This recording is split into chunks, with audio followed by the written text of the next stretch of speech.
Hey guys, today I'm unboxing this fake Apple Lightning cable from AliExpress. It's a cable with an MFI chip, so it works on your iPhone.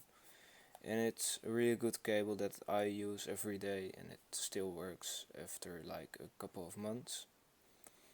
They are, I believe, $3 or $4 per piece, and if you order 10 of them you get them for $20. And they are almost the same as original.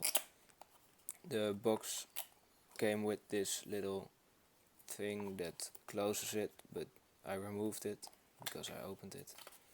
And when we open it, the first thing to come out are the books. There is this certification book, and there also is a warranty book in there. If I get it out,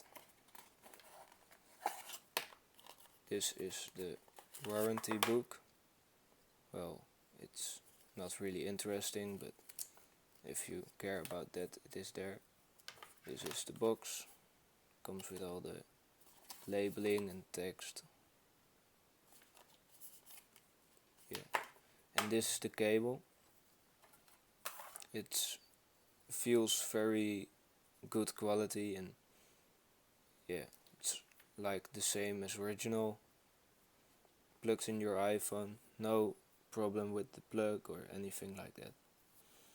And yeah, I would recommend you to buy this product because the real cables are like $25, so I will get this one. So make sure to leave a like and subscribe. Thank you for watching.